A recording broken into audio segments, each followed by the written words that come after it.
అయితే స్వామీజీ ఇప్పుడు ఆహారం అన్నారు కదా, సాత్విక ఆహారం అని చెప్పి. అంటే మాంసాహారం తినే వాళ్ళు కూడా ఉంటారు.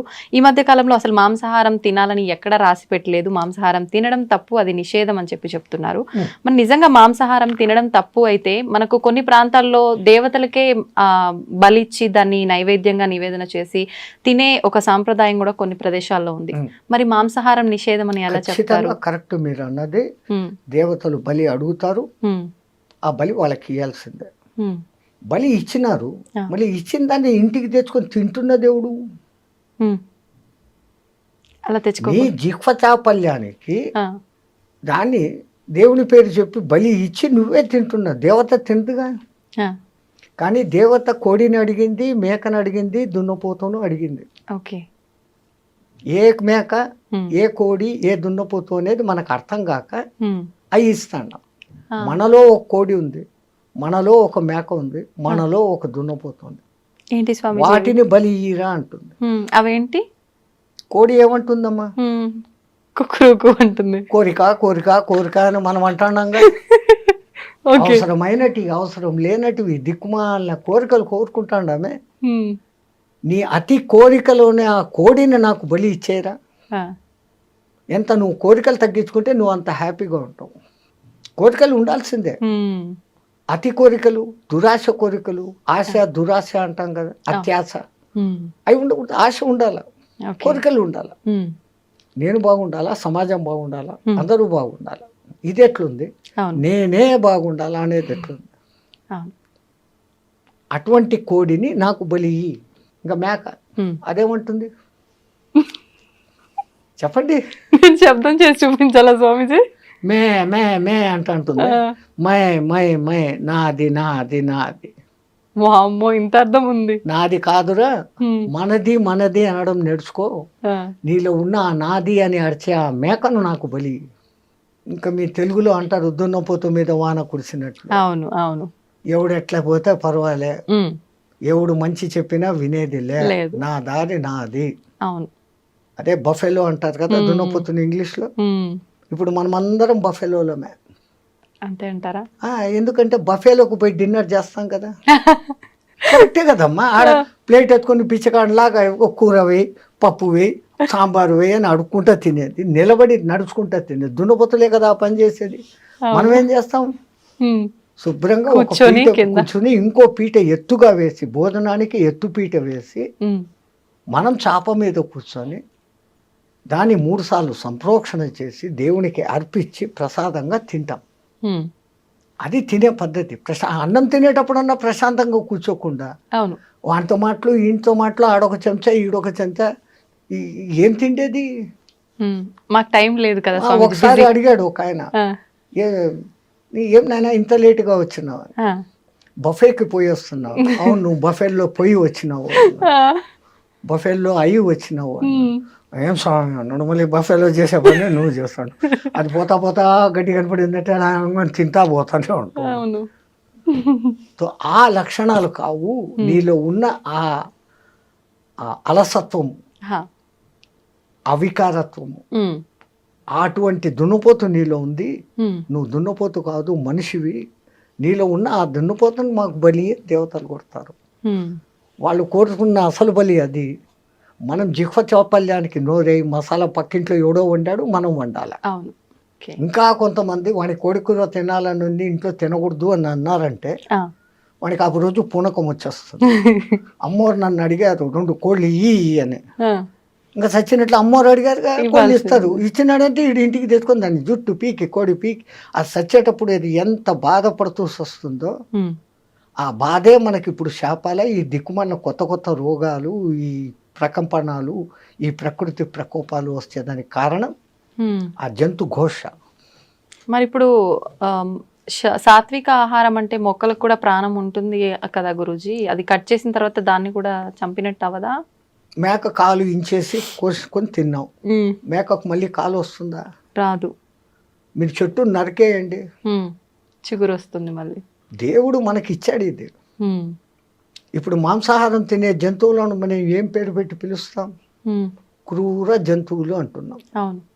కూరలు ఉన్నాయి దానికి, దాని పేగుల డిస్టెన్స్ తక్కువ, అది ఒకసారి తిన్నాక 4-5 రోజుల వరకు దానికి అరగదు. బాగా తిని నిద్రపోతున్న సింహం దగ్గరికి మీరు పోయినా అది మళ్ళీ మన మీద పంజా విస్తడతాం. అది ఫుల్లీ సాటిస్ఫైడ్ అవు. దానికి ఆ తిండి దేవుడు ఇచ్చాడు. ఓకే, దాన్ని క్రూర జంతువు అని పిలుస్తుండవు. మరి నువ్వు తింటున్నప్పుడు నువ్వు ఎవడివి? నువ్వు క్రూరుడివే. అవును. రెండవది, మాంసాహారం వండేటప్పుడు దాంట్లో దిక్కుమాలిన మసాలాలన్నీ వేస్తారు ఆ కంపు రాకుండా. ఈ మసాలాలు మనలో తమో గుణాన్ని రజో గుణాన్ని పెంచుతాయి. బాగా కారం తినండి, కంట్లో నీళ్ళు వచ్చేంత కారం తినండి. ఎవడో ఒకడు ఒక మాట అనగానే హై నన్ను అంటావా అంటారు, వెంటనే వస్తుంది కోపం. వస్తుంది.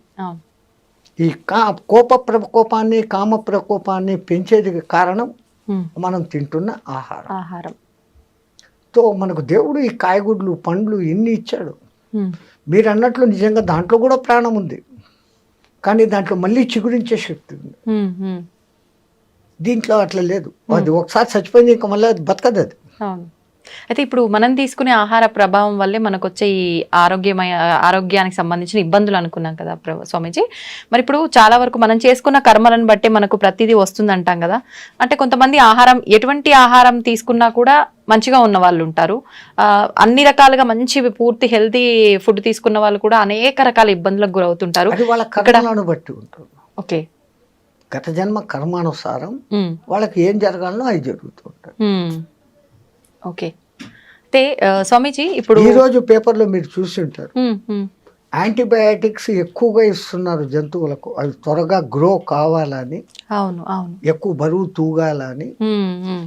అవి ఆ బయోటిక్స్ దాని మాంస కణాలలోకి చేరి మనం తింటున్నప్పుడు ఆ యాంటీబయాటిక్స్ మనకి నెగటివ్ రోగాలు తెచ్చేదానికి కారణభూతమైతాండాయని సైంటిస్టులు చెప్తాండారు.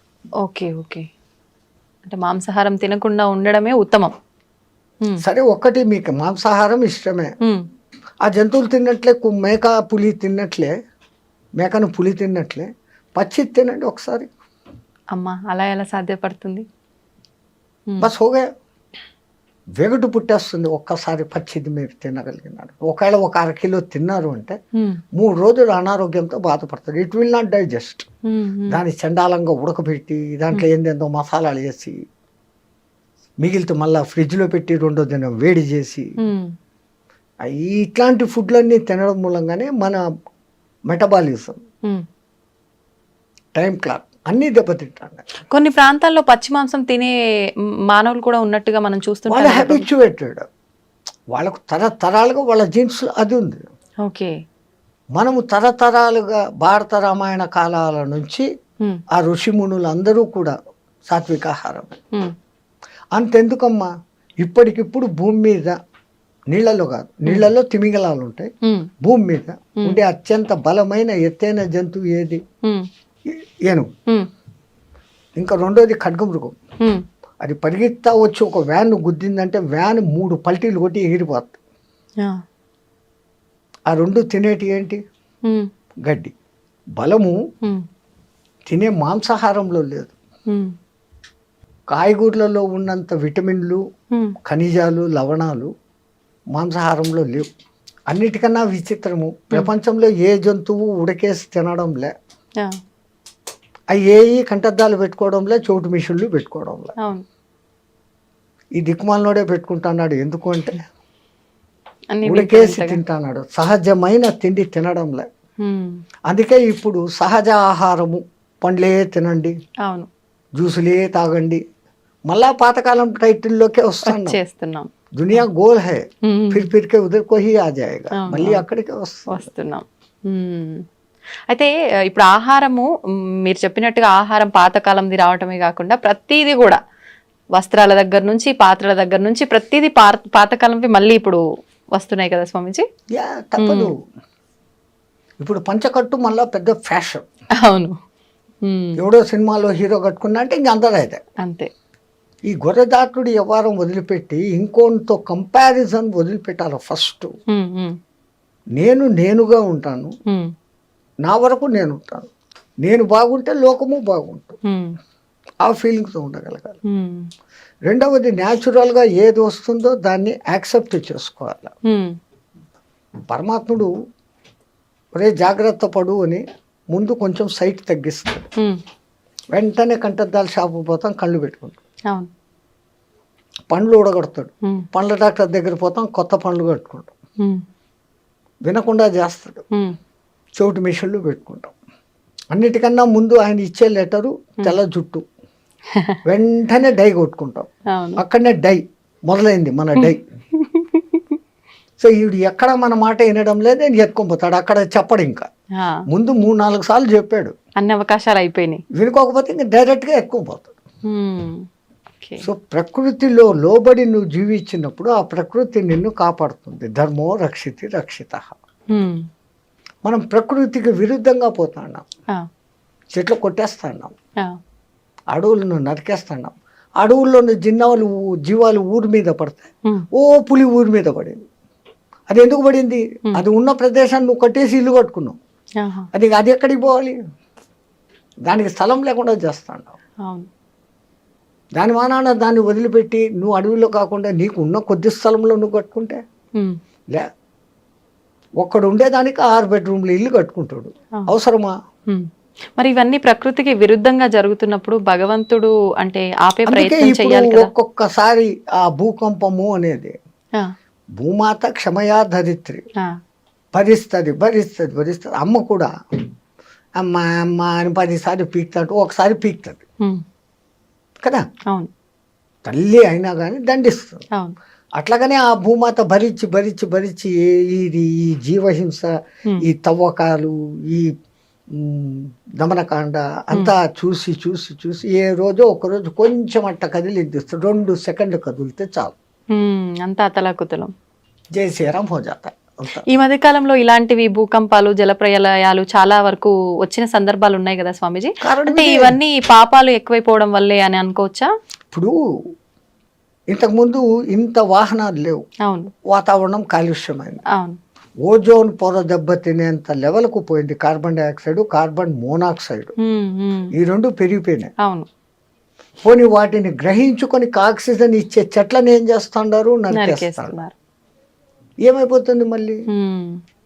అదేమో ఎల్నినో ప్రభావం అనేది ఏర్పడి సముద్రాల ఉష్ణోగ్రత పెరుగుతుంది. అది పెరిగితే ఏమవుతుంది? సముద్రం ముందుకు రావడం మొదలు పెడుతుంది. మెల్లగా ఈ ఓడరేవులు మెల్లమెల్లగా మునగను మొదలు పెడతాయి. అయితే ఇప్పుడు ఇలాంటి ప్రళయాలు వెంటగా రావటం వల్ల చాలా మంది అంటే ఎవరికి తోచినట్టుగా వాళ్ళు ఇంకా యుగాంతము వచ్చేస్తోంది, కలియుగం అంతమైపోతోంది, ఇలాంటివి 2025లో ఎక్కువ రాబోతుంది. కలియుగము మన వాళ్ళ లెక్క ప్రకారం 4,32,000 సంవత్సరాలలో ఇప్పుడు కృష్ణ పరమాత్మ కాలం చేసిన టైం నుంచి ఇప్పటికి లెక్కేసుకుంటే కలియుగ ప్రవేశం కృష్ణ పరమాత్మ పోయిన తర్వాత పరీక్షత్తు రాజ్యం చేసేసిన తర్వాత అక్కడి నుంచి కలియుగం మొదలైంది. అంటే మహా అంటే 5,200-300 సంవత్సరాలు నడిచాయి మన లెక్కల్లో. ఓకే ఓకే, ఆ లెక్కల్లో ఇంకా 4,00,000 సంవత్సరాలు కలియుగం ఉంది. ఆ యుగాల పేర్లు ఆ మహానుభావులు ఎంత అద్భుతంగా పెట్టారు, ఎంత క్యాలిక్యులేషన్ ఉంది దాంట్లో. అవును, 4,32,000 సంవత్సరాలు టోటల్ చేయండి, 9 వస్తుంది. 4, 3, 2, 9. దాని పేరు కలియుగం. దానికి 2 ఇంతలు ద్వాపర యుగం, అది 8,64,000 సంవత్సరాలు టోటల్ చేయండి, మళ్ళా 18. కలియుగానికి 3 ఇంతలు త్రేతాయుగం, 12,96,000 సంవత్సరాలు టోటల్ చేయండి, 18. ఓకే, కలియుగానికి చాతుర్ 4 ఇంతలు కృతయుగం, 17,28,000 సంవత్సరాలు టోటల్ చేయండి, మళ్ళా 9. ఓకే, ఈ 4 యుగాలు కలిస్తే ఒక్క మహాయుగం. దాని టోటల్ ఎంత వస్తుంది? 43,28,000 సంవత్సరాలు టోటల్ చేయండి, మళ్ళా 9. 9 అనేది సర్వం ఖలిత్వం బ్రహ్మ. 3, 6, 9 సంఖ్యలకు ఎంతో ప్రాధాన్యత ఉంది అని మన శాస్త్రజ్ఞులు చెప్తే మనం నమ్మం. శంఖంలోంచి తీర్థం వస్తే బాగుంటది, ఇంగ్లీష్ వాడు చెప్తే నమ్ముతాం. అంతే. ఓ టెస్లా అనే ఒక ఇంజనీరు ఫారెన్లో, ఓకే. ఆయన ఈ 3, 6, 9 ప్రకారమే యూనివర్స్ అంతా కూడా నడుస్తుందని ప్రూఫ్స్తో చూపించాడు. ఆ అంకెల విచిత్రం కూడా అంతే తమాషాగా ఉంటుంది. రెండో ఎక్కాన్ని మీరు క్యాల్కులేట్ చేయండి. 2, 4, 6, 8. అది 3తో కలిసినప్పుడు 6 వచ్చింది.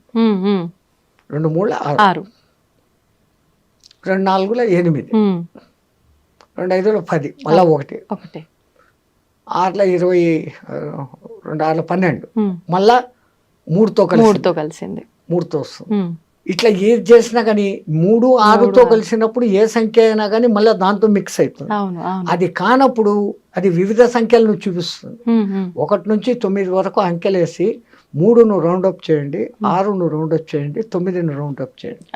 మిగతాటి క్యాలిక్యులేషన్ చేస్తే ఈ 3 6 9తో కలిసినప్పుడు అది ఆ సంఖ్యను చూపిస్తుంది. మిగతాటప్పుడు అంతా తమ ఇండివిజువల్ నెంబర్స్ చూపిస్తుంది. 3 3 9, 3 4 24, మళ్ళీ 6, అది అంతా 3 6 9 చూపిస్తుంది. ఇంకో సంఖ్యను చూపించట్లే. అట్లాగనే 6వ ఎక్కను తీసుకోండి. 6 2 12, 3, 6 3 18, 9, అవే రిపీట్ అవుతాయి. ఇంకా 9వ ఎక్కం అయితే మీరు ఎంత పెద్ద సంఖ్యని హెచ్చవేసి దాన్ని సింగిల్ డిజిట్కు తెస్తే ఇట్ విల్ బికమ్ 9. సర్వం ఖలిద్వం బ్రహ్మ, అంతా బ్రహ్మలో కలిగిపోతుంది అనే దానికి ఆ సంఖ్య సూచకం. సర్వం ఖలిద్వం బ్రహ్మ. అందుకే నవవిధ భక్తి మార్గాలు అని, నవగ్రహాలు. అసలు మన వాళ్ళు జపమాల 108 పూసలు ఉండాలి, అర్ధమాల 54 పూసలు ఉండాలి, నక్షత్రమాల 27 ఉండాలి. ఏది చెప్పినా కానీ 9. అట్లాగనే పూజలు అష్టోత్తర నామావళి, శతోత్తర నామావళి, అన్ని అష్టాదశ పురాణాలు, మహాభారతం 18 పర్వాలు.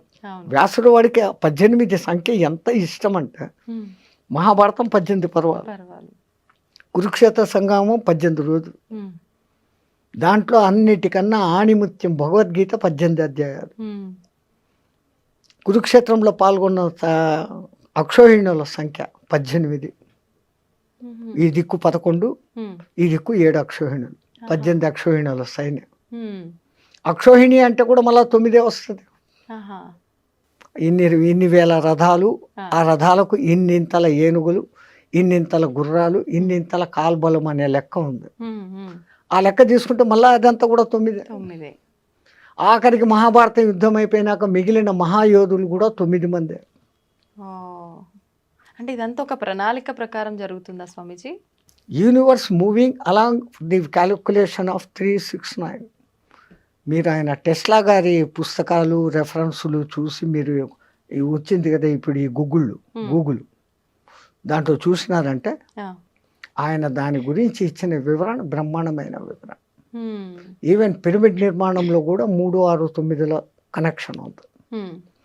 అంతెందుకు మన శ్రీచక్రం, అమ్మవారి శక్తులు 5, అయ్యవారి శక్తులు 4, 5 4 9.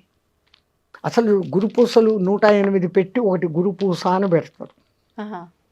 జపం చేస్తామంట. చేస్తే ఏమొస్తుంది అని అంటారు. ఇప్పుడు మన బతుకులంతా ఎక్కడున్నాయి? 27 నక్షత్రాల్లో ఉన్నాయి. ఒక్కొక్క నక్షత్రానికి 4 పాదాలు, 27 × 4 108. మనం 12 రాశుల్లో 9 గ్రహాల మధ్య బతుకుతాను.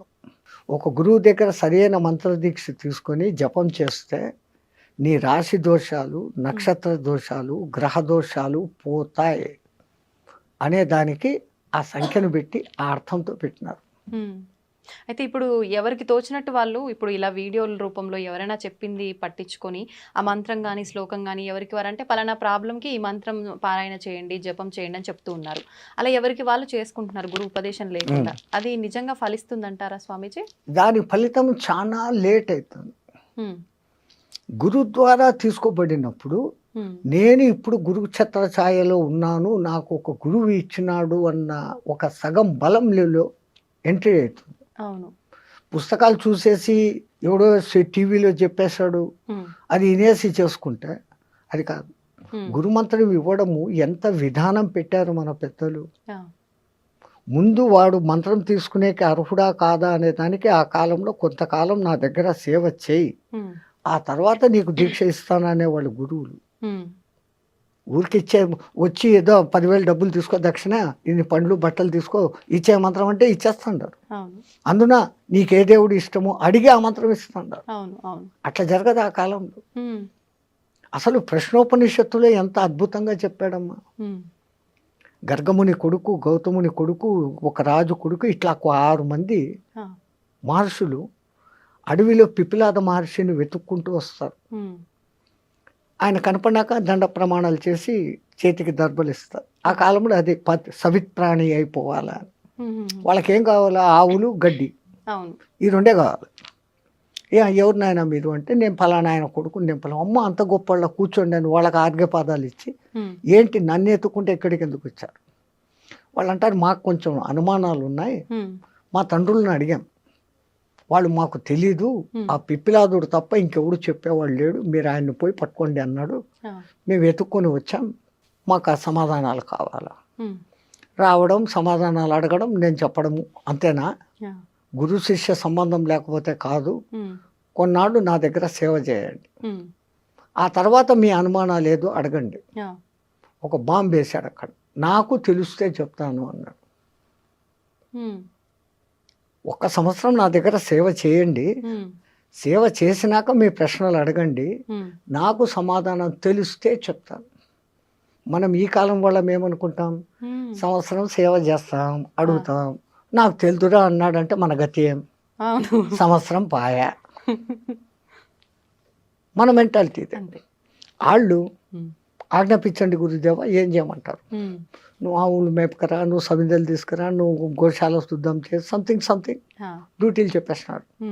వీళ్ళు డ్యూటీల్లో సర్వనిమగ్నం అయిపోయినారు. సంవత్సరమైన సంగతి కూడా తెలియదు. ఒక దినం సాయంత్రం 4 గంటలకు వాళ్ళంతా ఆవులను మేపుకొని అంతా వచ్చి కూర్చున్నప్పుడు, నాయన స్నానం చేశారండి, మీరేదో ప్రశ్నలు అడుగుతామన్నారు కదా. ఆ సంవత్సరం అయిపోయిందా గురువాడు? అయిపోయింది అన్న. ఇలా స్నానం చేశారు, వచ్చినారు, మీ ప్రశ్నలు ఏదో అడగండి, నాకు తెలిస్తే చెప్తాను. మళ్ళీ మొదటిది, వీడు అసలు నా దగ్గర పనిచేసే అర్హుడా కాదా, ఈ సంవత్సరంలో వాని మెంటాలిటీ ఏంటి, వాని మనోక్షేత్రం శుద్ధమైందా లేదా. మనస్సు అనే పొలం, క్షేత్రం శుద్ధం చేయిందా, వీడు అర్హుడు అని ఆయనకు అనిపిస్తాడు. అప్పుడు అంటాడు. కానీ రెండోసారి నాకు తెలిస్తే చెప్తాను అని చెప్పడం, నాకే తెలుసు అన్న గర్వం ఎవరికి ఉండకూడదు.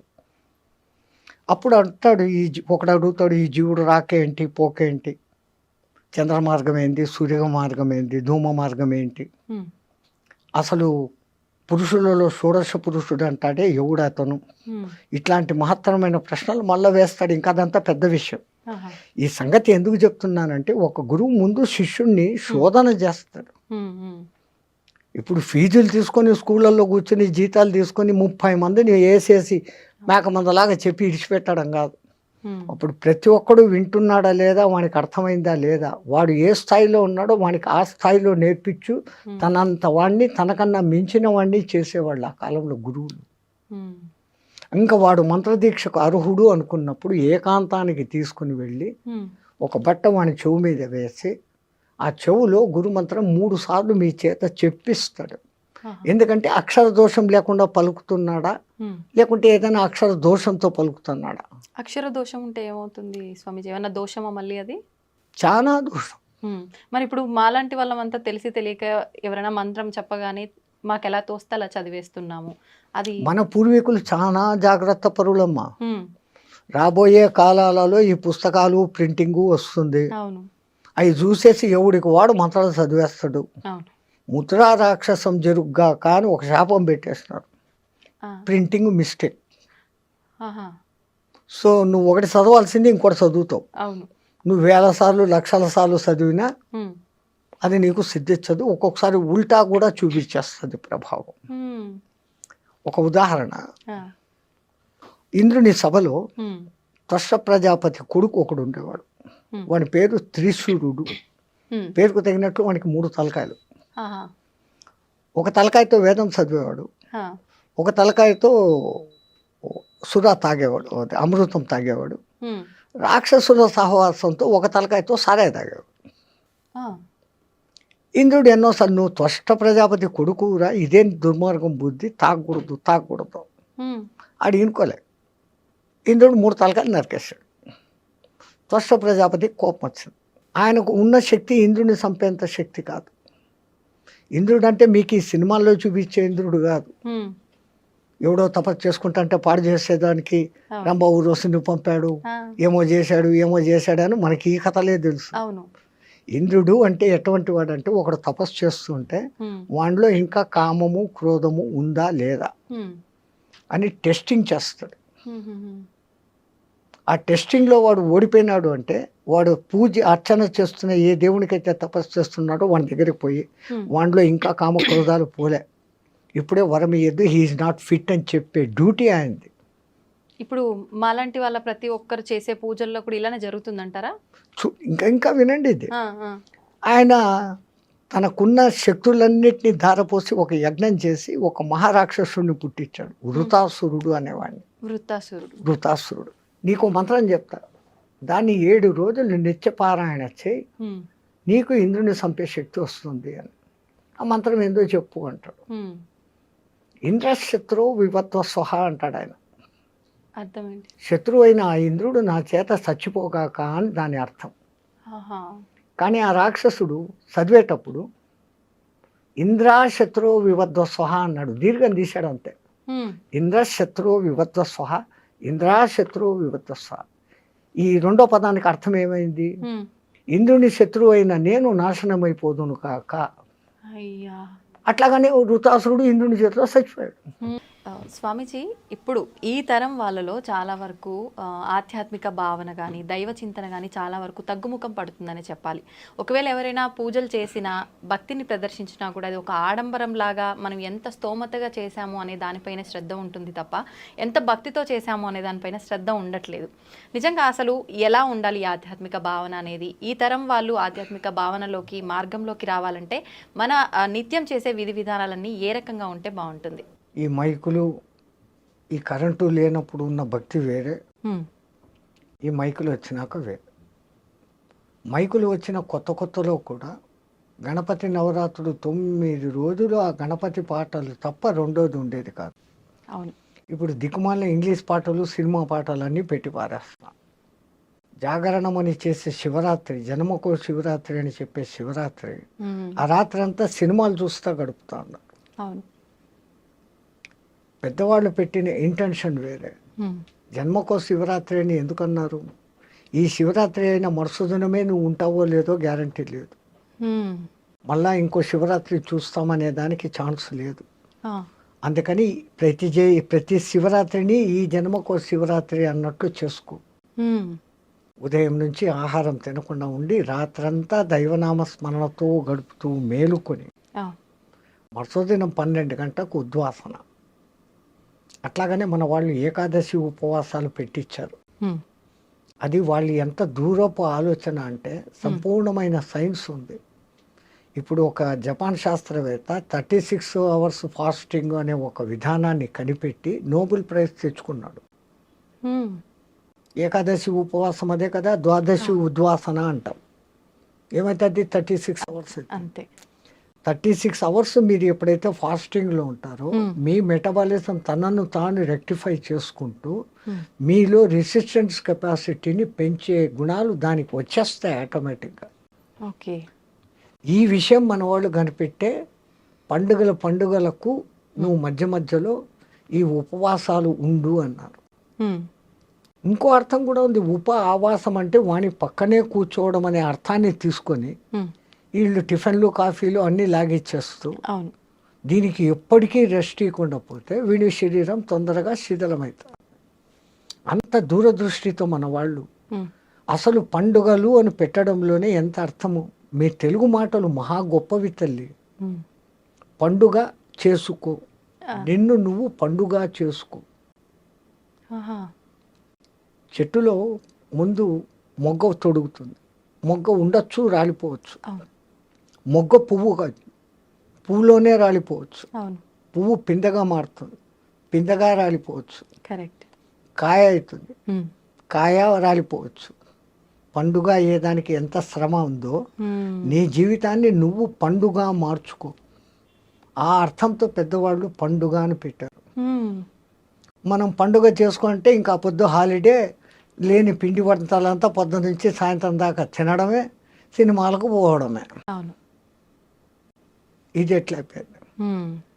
ఎక్కడ జరుగుతుంది పొరపాటు అంటే, పెద్దవాళ్ళు మన సాంప్రదాయం ఇది, ఇలాగే ఉండాలని వాళ్ళు కూడా చెప్పక, ఏందో ఆ పథకాలు చింతాడు మేము అనుభవించాము, మా వాళ్ళు జాలిగా అన్నా ఉండని, అరే పండగకు నీ ఇష్టం వచ్చినట్లు ఉండరా అనేసి పెద్దవాళ్లే ఫ్రీనెస్ ఇస్తాడు.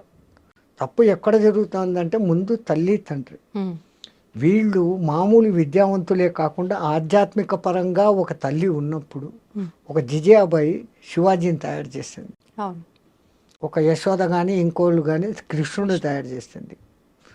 తల్లి ఇంట్లో మొదట, అందుకే హోమ్ డిపార్ట్మెంట్ అంటాం, ప్రధానికన్నా హోమ్ డిపార్ట్మెంటే పవర్ఫుల్. హోమ్ డిపార్ట్మెంట్ బాగుంటే అన్నీ బాగుంటాయి. అట్లాంటిది ఈ కాలపు తల్లుల బాధ్యత పిల్లవాళ్ళలో భక్తి బీజాలు కూడా నాటాలి. ఇప్పటి నుంచే భక్తి ఎందుకు, రిటైర్డ్ అయినాక చూసుకుంటాం. రిటైర్డ్ అయ్యేంత వరకు నువ్వు ఉంటావా? సరే ఉన్నా, అప్పుడు ఆ మంత్రాలు, స్తోత్రాలు, ఉపవాసాలు శక్తి నీ మెటబాలిజంలో ఉంటుందా? ఇప్పటి నుంచి అలవాటు చేసుకుంటే నీ బాడీ ఆ రోజుకు కూడా అక్కడే సహకరిస్తుంది. అందుకే విద్యాభ్యాసం చేసేవాడికి మన వాళ్ళు 4 వ్యవస్థలు పెట్టారు. బ్రహ్మచర్యం, విద్యాభ్యాస కాలం అంతా కూడా మంచి విద్య నేర్చుకో, ఆ తర్వాత గృహస్థాశ్రమంలోకి ప్రవేశించు, ఆ తర్వాత కొడుకులో పెండిళ్ళు అయిపోయినాక భార్యను అనుమతి తీసుకొని నువ్వు వస్తావా ఉంటావా, అక్కడ మన ఇద్దరం స్నేహితులు అన్నట్లు వానప్రస్థం. ఆ చిట్ట చివరిది సన్యాసం, సర్వసంగ పరిత్యాగం. అంత 4 వ్యవస్థలు మన వాళ్ళు పెట్టారు. ఈ భక్తి తగ్గిపోవడానికి కారణము మనమే. చెప్పిన శాస్త్రం ప్రకారం చేసి తీరాలా అని ఒక గట్టిగా చెప్పేవాడు లేకపోయి, do as you like, do as you like అనే వ్యవహారానికి దిగబడి కాంప్రమైజేషన్లోకి రాబట్టి ఇట్లా జరుగుతుంది. గణపతిని, మట్టి గణపతినే తయారు చేయాలి. అది మళ్ళీ నిమజ్జనం చేస్తే నీలో నుంచి వచ్చింది తేరా తుజుకో అర్పణ అన్న భావన. అట్లానే శివార్చనలు చేస్తే బంకమన్నుతో నది పక్కనే శివార్చన లింగం చేసి నీళ్లు పోస్తూ ఉంటే అది మళ్ళీ కరిగిపోయి మళ్ళీ నదిలో కలిసిపోతుంది. నీది నీకే అర్పణం అన్న భావన. ఇంత అర్థాలతో మన వాళ్ళు పెట్టినారు. ఇప్పుడు యాక్రిలిక్ లింగాలన్నీ సెటప్ చేసి దానికి లింగాభిషేకాలు, పూజలు, దీపారాధన. ఆ బర్త్డే పొద్దు 50 బర్త్డే అంటే 50 దీపాలు వెలిగించి 50ని ఊది పారేసి కేక్ కట్ చేసుకొని తింటాడు. మనది దీపాలు ఆర్పే సంస్కృతి కాదు, దీపాలు ముట్టించే సంస్కృతి. పూర్వీకులు ఏం చేసేవాళ్ళు, ఒకవేళ రాజవంశాల్లో వాళ్ళు వీళ్ళు బర్త్డేలు చేసుకోవాలంటే వాడు ఎన్నో బర్త్డే అయితే అన్ని గుళ్ళల్లో అన్ని దీపాలు వెలిగించి రావాలి. దీపం జ్యోతిపర బ్రహ్మ, దివ్యన సాధ్యతే సర్వస్వం, దీపం సర్వతమోవహ అని దానికి చెప్తూ ఆ దీపం వెలిగించాలి. ఒకప్పుడు సూర్యభగవానుడు మునిగిపోతా అయ్యో నేను పోతా ఉండనే, రాత్రి చీకటి అయిపోతే ఈ జనాలంతా ఏమవుతారు అనుకుంటే ఒక చిన్న దీపం చెప్పిందంట, డోంట్ వరీ డోంట్ బాదర్, నేనున్నా, నువ్వు బోట్ రెస్ట్ తీసుకో, రేపు పొద్దున రానిందంట. ఇంత చిరు దీపం చాలు కదా ఈ గది అంతని వెలిగించేదానికి. ఆ దీపం వెలిగించుకునే దాంట్లో ఎంత అర్థం మన వాళ్ళు పెట్టారు మీకు చెప్పే ఉంటాను, మళ్ళీ చెప్తాను. ఒక దేశంలో ఒక కొంచెము మంచి జ్ఞాని అయినా కానీ అప్పుడప్పుడు తిక్క ప్రశ్నలు వేసే రాజు ఒకడు ఉండేవాడంట. ఈ జనాలకందరికీ సభలో ఉండే వాళ్ళకు భయం, వీడు ఏ పొద్దు ఏ తిక్క ప్రశ్న వేస్తాడో, సమాధానం చెప్పకపోతే జైలు, కొరడా దెబ్బలు, రాజు ఏమనేకి లేదు. అట్లా బిక్కుమంటా అన్న ఒక దినము ఈయనకి తిక్క ప్రశ్నలు వేసే మూడు వచ్చింది. సభలో అందరూ జాగ్రత్తగా వినండి, నాకు 3 అనుమానాలు వచ్చాయి, దాన్ని తీర్చాల. వీళ్ళ గుండెల్లో రాయబడింది. వీడు ఏం అడగబోతాం, 3, ఒకటి కాదు, ఒకటి అడిగితేనే చెప్పలేం. అడగండి మహారాజా అన్నారు. ఇంకేం చేయలేక, దేవుడు ఎక్కడ ఉన్నాడు, దేవుడు ఎటువైపు చూస్తూ ఉంటాడు, నేను ఈ ప్రశ్న అడిగి మీరు సమాధానం చెప్పేటప్పుడు దేవుడు ఏమి చేస్తూ ఉంటాడు? ఈ మూడింటికి సమాధానాలు చెప్పండి. ఎవడు చెప్తాడు? పోయింది మన బతుకులు అయిపోయినాయి అనుకున్నాడు. అప్పుడు రాజు ఇట్లా ఏళ్ళు తిప్పి తన ఆస్థాన పండితుకు ఏళ్ళు చూపించాడు. నువ్వు చెప్పు అన్నాడు. వాడు ఇంకా పండితుడుగా తెలివైనవాడు. రాజా ఏమన్నా సామాన్య ప్రశ్నలా అడగంగానే చెప్పేసేదానికి 2 రోజులు టైం అయింది, ఈ లోపల కూడా మర్చిపోతాడులే అనుకున్నాడు ఈయన. 2 రోజులు కాకపోతే 3 రోజులు టైం తీసుకో, 3వ రోజు నువ్వు చెప్పాల్సిందే. ఈయన అప్పుడు సభ అయిపోయింది, ఇంటికి వెళ్ళాడు, దిగులుగా కూర్చున్నాడు. ఆయనకు రోజు పాలు పోస్తే గొల్ల పిల్లవాడు ఒకడు, 12 ఏళ్ల పిల్లవాడు అని వచ్చాడు. పాలు తీసుకున్నాడు. మహారాజా ఎప్పుడు దేదీప్యమానంగా మీ ముఖం వెలిగిపోతుంది, ఈ టైంకి మీరు 20 మందికి సత్సంగం చెప్పేవాళ్ళు, నేను పాలు పోసేసి బయట కూర్చొని వినేవాడిని, ఇప్పుడు ఎందుకు మీ ముఖం డల్గా ఉందని. ఏందో నా సమస్యలు లేరా పో అన్నాడు. అయ్యయ్యో నాతో చెప్పచ్చు కదా. అరే మా రాజు ఉన్నాడా తిక్కలోడు, ఇట్లా 3 ప్రశ్నలు అడిగాడు, ఏం చెప్పి సవాలా? ఏంటి ఆ ప్రశ్నలు? నీకెందుకు రా, ఇన్ని రోజులు మీ సత్సంగం వింటాను స్వామి, ఏమో చెప్పండి అన్న. ఈ ప్రశ్నలు అడిగినాట. దేవుడు ఎక్కడ ఉంటాడు, ఏ దిక్కు చూస్తూ ఉంటాడు? ఆయన ప్రశ్న అడిగి నేను సమాధానం చెప్పేటప్పుడు ఏం చేస్తుంటాడు? ఈ 3 చెప్పాలంటారా? ఆ పిల్లోడు ఉంటుకొని ఓ సింతేనా, దీనికి మీ వరక, రేపు పొద్దున్నే సభకు నన్ను తీసుకెళ్ళండి నేను చెప్తాను అన్నాడు. ఒరే నాకైతే జైల్లో వేస్తాడరా, నీకైతే కొరడా దెబ్బలు కొడతాడు, లేకుంటే తలకాయ తీసేస్తాడు, అది ఏం చెప్తారో నువ్వు అన్నాడు. ఈడ చెప్పను, ఆడనే చెప్తా, వానికే చెప్తా, బుద్ధి చెప్తాను. నేను మీ శిష్యుణ్ణి, మీ సత్సంగాలు విని విని ఇంత బలం వచ్చింది నాకు, నేను చెప్తాను. నీ కర్మ ఏం చేస్తావు చేసుకొని మడసదను సభకు తీసుకుని పోయినాడు.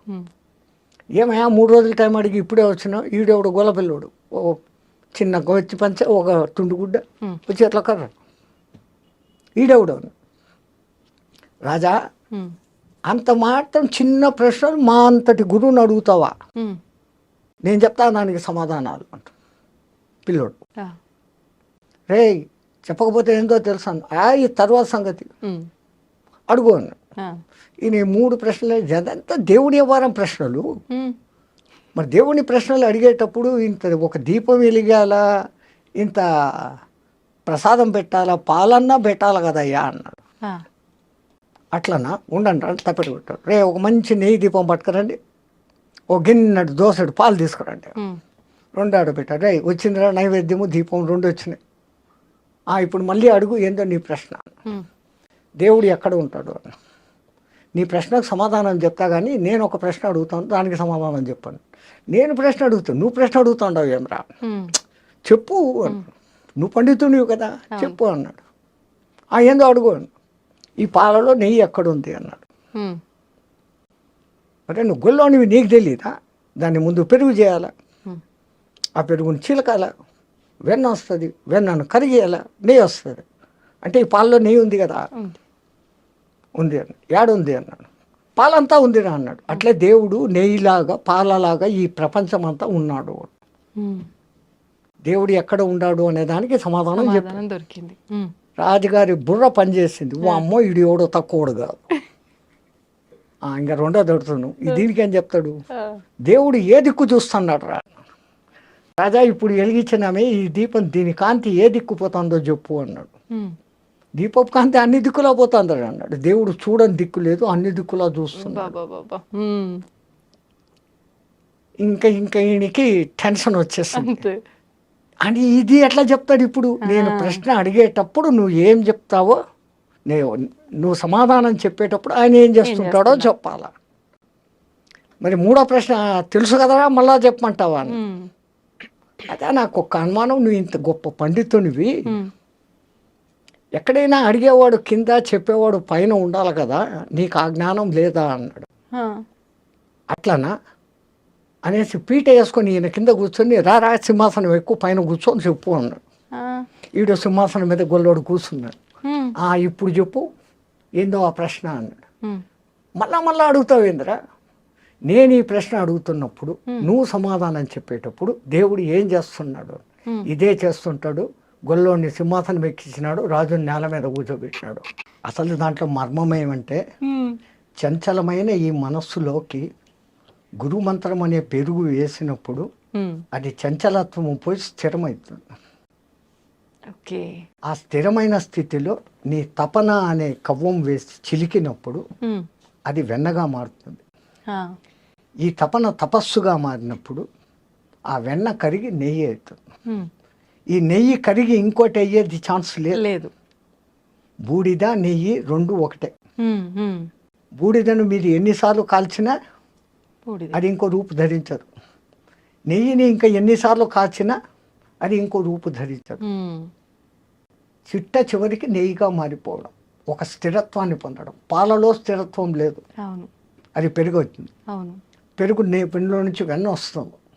వెన్న కరిగి నెయ్యి అయినాక ఇంకేమీ లేదు. అది దాని అర్థం. అట్లాగానే దీపం ఏ దిక్కు చూస్తుంది అన్నది. అసలు ముందు దీపం ఏంటి? చంచలమైన మనస్సుని స్థిరంగా పెట్టి దాంట్లో భక్తి అనే నూనె పోసి గురువు ఇచ్చిన మంత్రం అనే ఒత్తి వేసి నువ్వు తప్పించినప్పుడు ఆరణిలో మంటలాగా పుట్టి ఆ జ్యోతి వెలుగుతుంది. అది మనలో పుట్టే జ్ఞానజ్యోతి. అందుకని మన పూర్వీకులు నీలో జ్ఞానజ్యోతి వెలగాలంటే ముందు భక్తి ఉండాలి. ఆ భక్తిని ఈ విధంగా నవవిధ భక్తులు ఉన్నాయి, ఇదేనైనా స్వీకరించు.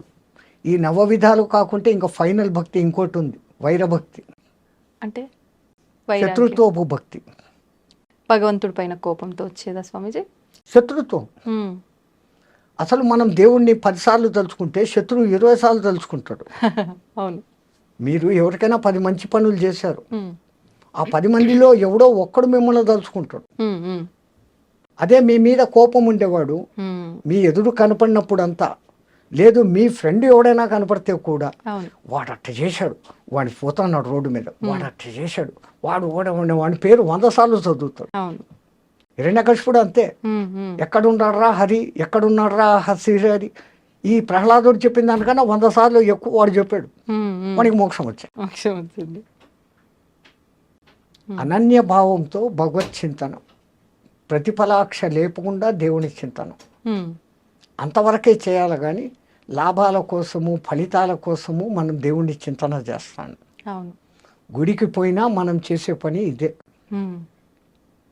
భక్తిభావం జనాల్లో ఉండాలా అని గుడి అనే వ్యవస్థ, గుడి కాదు దాని పేరు ఆలయం, అందులో లయం అన్న పేరు పెట్టారు. ఆలయం.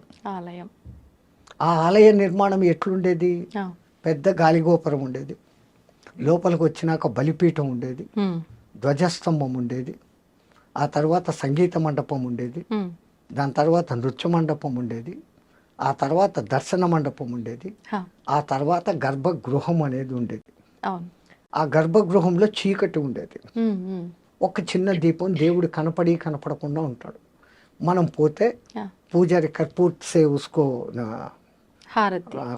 కర్పూరంతో హారతి ఇచ్చినప్పుడు ఆ పైనుంచి ఆ పబ, ఆ దివ్యమంగళ రూపము, ధరించిన ఆయుధాలు, కాళ్ళు అన్నీ చూపించుకొని ఆ చూసిన దాన్ని అంతా కళ్ళ నిండుగా చూసి అక్కడ మళ్ళీ పైన ధ్యాన మండపం అని ఉంటుంది. అక్కడ కాసేపు కూర్చొని ధ్యానించుకో, నువ్వు చూసిన దాన్ని ధ్యానించుకొని మన పెద్దోళ్ళు ఇంత గొప్ప వ్యవస్థ పెట్టినారు. అంటే భగవంతుని దర్శనం తర్వాత కాసేపు గుళ్ళో కూర్చోవాలి అనడానికి అర్థం ఇదేనా స్వామీజీ? అయితే నువ్వు కన్నారా ఏమి చూసినావో, ఏ ఆయుధాలకు ఏ అర్థము, ఎందుకు ఆమె ఆయుధాలు ధరించింది, ఆమె అతడు ఆయన. విష్ణువు అయితే శంకు చక్రాలు ఉంటాయి, ప్రధానంగా ముందు ఆ 2 కనపడతాయి. శం ఖం, శుభకరమైన ఆకాశం. ఖం అంటే ఆకాశం, శం అంటే శుభకరం, ఖం అంటే ఆకాశం, మంచి ఆకాశం. ఆ భావనతో నువ్వు చూసినప్పుడు ఆ దేవుని యొక్క సుదర్శనం, మంచి దర్శనం అవుతుంది. సుదర్శనం చక్రం కాదు, సుదర్శనం. అందుకే గజేంద్ర మోక్షంలో కలడు వాడు కలడు లేడు అని ముందు మొత్తుకొని ఆ తర్వాత ప్రాణములు ఠావులు తప్పే నువ్వును తప్ప ఇహపరంబులను ఎరంగని కావవే వరద అని అడిగినప్పుడు ఆ కరి మొద ఆలకించి ముందు ఆయన పంపింది ఏంది? సుదర్శనం. దానికి ముందు వీనికి దుష్ట దర్శనం, నేను ఆ భార్యలు చూస్తుండారు, నేను రాజును, డామ్ డూమ్ అని ఎగిరినాడు.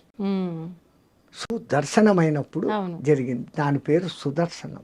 ఉమ్, అట్లాంటి భావనతో నువ్వు చూసి ఆ భావనలన్నీ అనుకొని అక్కడ కూర్చోరాలి. ఇంత గొప్ప వ్యవస్థ పెట్టారు. అవును. మనమంతా ఆలయాలకు పోతుండం. ఉమ్, అన్నిటికన్నా మన పెద్దోళ్ళు చెప్పింది ఆలయం బయటనే చెప్పులు వదిలిపో. అవును. ఆ చెప్పులు వదలడంలో వాళ్ళ అర్థం ఏంటి? ఉమ్, ఆ చెప్పులను వదిలేసినట్లు నేను కలెక్టరు, నేను ఆడ, నేను మగ, నేను బ్రాహ్మణ్, నేను క్షత్రియ, నేను వైశ్య, ఉమ్, ఇవన్నీ ఏది కాదురా. ఆ, నేను జీవాత్మ, నువ్వు పరమాత్మ, నీలో లయం అయ్యేదానికి, ఉమ్, నాలో ఉన్న దుర్గుణాలను బలి ఇచ్చేదానికి, నాలో ఉన్న సద్గుణాలను ధ్వజస్తంభంలాగా నిలిపేదానికి ఉమ్, ఇక్కడికి వచ్చాను అన్న భావనతో నువ్వు పోవాలా అని మన పెద్దోళ్ళు చెప్పులు బయట వదలమన్నా. ఓకే.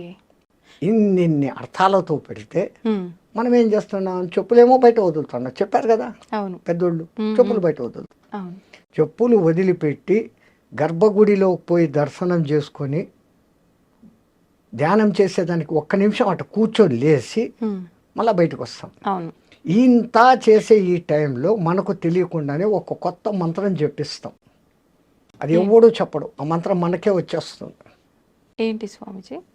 బయట వదిలిన చెప్పులు ఉంటాయో పోయి ఉంటాయో. కొత్త చెప్పులు మొన్ననే కొనుక్కున్నా. అదే కదా ఈ తిప్పలే. అవును. మళ్ళా వాడు అక్కడ ₹2 అడుగుతాడే అని ఆడిచ్చం. అవును. ఎన్నో గుర్తుగా బండ కింద చెట్టు కింద దాపెడతాం. ఆ దిక్మాలను ₹2 వానికి కూడా ఇచ్చేది బుద్ధిలే. అవును. ఇంత ఈ బుద్ధులు పెట్టుకొని వాడి దగ్గరికి పోయి మళ్ళీ ఆడ వాడిని రికమెండేషన్లు అడగడాలు. ఆ, మా మొగుడికి ప్రమోషన్ 3 ర్యాంకుల ప్రమోషన్ వస్తే 3 టెంకాయలు కొడతా. ఉమ్, కొంపదీసి 2 ర్యాంకులు వచ్చినాయి అనుకో, 2 టెంకాయలు. 1 ర్యాంకు వచ్చింది అనుకో, 1 టెంకాయ. ర్యాంకు రాలేదు అనుకో, అసలు టెంకాయ కొట్టం. ఈ డిమాండ్ చేయడం అనేది కరెక్టే అంటారా స్వామీజీ? ఉమ్, మనమంతా ఒక ₹10 టెంకాయ కొట్టేసి 50 లక్షలు మారుతి కారు ఇంటి దగ్గర ఉండాలని కోరుకునే రకాలు. అవును. వానికి ఎప్పుడు ఇవ్వాలా, ఎక్కడ ఇవ్వాలా, ఎంత ఇవ్వాలా, ఎప్పుడు ఇవ్వాలా, నీ కర్మను బట్టి ఏది ఎప్పుడు రావాలా ఖచ్చితంగా తెలుసు. ఉమ్, వాడు ఇచ్చేది ఇస్తాడు. అడిగితే దొరికేది ఇంతేనమ్మా, అడగకుంటే ఇంత దొరుకుతుంది. ఓకే. ఎవరో ఒక గురువు గారు ఉమ్, ఒక ఊరికి వెళ్తూ పర్సు పోగొట్టేసుకున్నారు. ఆ, ఈ ఊర్లో ఎవరిని అడగాల? ఉమ్, ఆయన గొప్ప గురువు, పేరు ప్రతిష్టలు ఉన్నాయి, మానం ఉంది, అభిమానం ఉంది. ఉమ్, ఎవడైనా నా ఒక శిష్యుడు కనపడితే ఉమ్, వాడిని అడగవచ్చు, అర్హుడు కదా అనుకొని చూస్తా పోతున్నాడు. ఉమ్, ఆయనకు దూరంలో నిజంగానే ఆయన శిష్యుడు ఒకడు కనపడ్డాడు. ఉమ్, అయ్యో మా గురువుగారు వస్తాండారు, ఆయనకి ఏదైనా దక్షిణ ఇస్తే బాగుంటుంది అని ఆయన దగ్గర ఉన్న పెద్ద నోట్ల కట్టల్లో నుంచి 10 ₹100 తీసి పక్కన పెట్టి పై జోబులో పెట్టుకున్నాడు రెడీగా. ఆహా, ఆయన ఎదురు వస్తున్నాడు, ఈయన వస్తున్నాడు. గురుగారు నమస్కారం. నాయన చిరంజీవ, అరే నాయన ఒక చిన్న సమస్య వచ్చిందిరా, ఉమ్, నేను పక్క ఊరికి పోతే మా ఊరు ₹100 టికెట్కు డబ్బులు కావాలరా.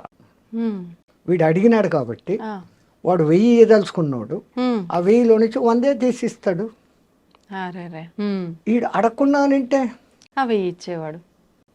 భగవాన్ కభీ వహీ హోతా హై, దేవునికి కూడా అదే ఉంటుంది. కానీ పెద్దలు ఒక సామెత చెప్తారు కదా స్వామీజీ, అడగంది అమ్మాయిన అన్నం పెట్టదు కదా అది మరి అమ్మే అని. ఉమ్, ఆకలిరిగి టయానికి అన్నం పెట్టేది నిజమైన అమ్మ. ఏ అమ్మ అయినా కానీ అంతే. పిల్లోడు ఆడుకుంటుంటాడు, వాడు తినే టైం అయిందని చెప్పి రా అని లాక్కొని వచ్చి కుక్కేస్తుంది. ఉమ్, అది తల్లి ప్రేమ, అన్కండిషనల్ లవ్. ఉమ్, ఉమ్, ప్రపంచంలో అన్ని లవ్లు బూటకం, అన్నిటి వెనకాల స్వార్థం ఉంది. ఉమ్, తల్లి ప్రేమ ఒక్క దాంట్లోనే నిస్వార్థత ఉంది. అవును. పెంపుడు జంతువుల ప్రేమలో కూడా నిస్వార్థత ఉంది. ఉమ్, అవి చూపించేంత అఫెక్షన్ మన సొంత బిడ్డలు చూపరు. అవును. ఒక కుక్కను మీరు పెంచుతారు, 4 రోజులు ఊరు వదిలిపెట్టిపోయి రండి, ఉమ్, ఎట్లా మిందపడి చుట్టూ తిరిగి ఎంత దాని అవును. ప్రేమ చూపిస్తుందో. నిజం స్వామీజీ. మన పిల్లలు ఏం చేస్తారు? ఏం తెచ్చినావు నాన్న? బొమ్మలు తెచ్చినావా, చాక్లెట్లు తెచ్చినావా, బిస్కెట్లు తెచ్చినావు, బట్టలు తెచ్చినావా? Um, exchange, love exchange, money. Um, but unconditional. వాడు కొడుకు మంచోడా చెడ్డోడా, డబ్బులు ఇచ్చాడా ఇయ్యలేదా, ఉమ్, తల్లి ఆకలి చూస్తుంది. ఉమ్, వాడు ఏ సమయంలో ఎవడు 10 మంది కొడుకులు ఎవడు ఏ కూర రుచిగా తింటాడు, అవును. ఏది ఎక్కువ తింటాడు, ఏ తక్కువ తింటాడు, ఎవడికి ఏ టైంలో పెట్టాలా, ఉమ్, ఉమ్, అన్నీ ఆ మహాతల్లి భరించి చూసుకొని చేస్తాను. ఉమ్, ఈ ప్రపంచంలో ఇంకా ఉంది అంటే ఒక్కటే ఒకటి తల్లి ప్రేమ, అన్కండిషనల్ లవ్. ఉమ్, అందుకే మన పూర్వీకులు మాతృ దేవో భవ అని మొదలుపెట్టినారు. అవును. ఆ తల్లి 9 మాసాలు మోసి కంటది. ఆ తర్వాత తన రక్తాన్ని పాలుగా పాసి వానికి వేస్తుంది. వాని మలమూత్రాలు అసహించుకోకుండా ఎత్తుతుంది. ఉమ్, వాడిని బాగా జోలలో వేసి నిద్ర పుచ్చి అప్పుడే తింటామని కూర్చొని మొదటి ముద్ద నోట్లో పెట్టుకోగానే ఉమ్, ఈ పులియారుగాడు అమ్మ ప్రేమ అన్నం చూస్తుందా బిడ్డను చూస్తుందా అని వాడిని గిచ్చుతాడంట. భగవంతుడు. పులియారు మా అంటే గణపతి. ఉమ్, ఉమ్, వాడు కొయ్య అనగానే ఈమె చేయి వదిలేసి కడుక్కొని లేసిపోతుంది పరిగెత్తే. అవును. వాడు అప్పుడే గలీజ్ చేసి ఉంటాడు. ఉమ్, ఉమ్, తీసి కడిగి శుద్ధం చేసి మళ్ళీ వచ్చి కూర్చొని అప్పుడు తింటున్నాడు. వాడు అనను మొదలు పెట్టంగానే అమ్మ అను, మా అమ్మ అను మొదట అక్షరాలు నేర్పే మొదటి గురువు తల్లి. వానికి అన్నీ కొంచెం తెలిసి వచ్చినాకదో ఈడు మీ నాయన అని చూపిస్తే వాడు నాయన. అవును. తల్లి ఎవరిని చూపిస్తే వాడు నాయన, ఇంకోటి కాదు. కరెక్ట్. అట్లాగని వీడి మేమామ లోకంలో బంధుత్వాలు పరిచయం చేసి ఆ లౌకిక విద్య గురువు దగ్గరికి అప్పగిస్తుంది. ఉమ్, వాడి అదృష్టం బాగుంటే ఆధ్యాత్మ గురువు తగులితే వాడు పైకి వస్తాడు. ఉమ్, మళ్ళీ ఈ తల్లి పెంపకంలో ఎక్కడ లోపం జరిగినా వాడు ఆధ్యాత్మికంలోకి పోలేడు. ఉమ్, వాని ఆ వయసులో నుంచే ఆధ్యాత్మికం బోధించేది తల్లి. వానికి ఆ టైంలో నుంచే భక్తి బోధించేది తల్లి. ఉమ్, లీలావతి కడుపులో వాడు ప్రహ్లాదుడు ఉన్నప్పుడు నారదుడు పక్కకు తీసుకెళ్ళి ఆ భక్తి కథలన్నీ వినిపిస్తే ఆడు విన్నాడు, ఆ, అంత భక్తుడైనాడు. కడుపులో ఉండడానికి వినిపిస్తే వస్తుందా అని ఎగతాళి చేసిన వాళ్ళు ఇప్పుడు అవును. బిడ్డలు మ్యూజిక్ వింటున్నారు, దానికి ఆనందిస్తున్నారా అని ఎక్స్పెరిమెంట్లు చేసి కనిపెట్టినారు.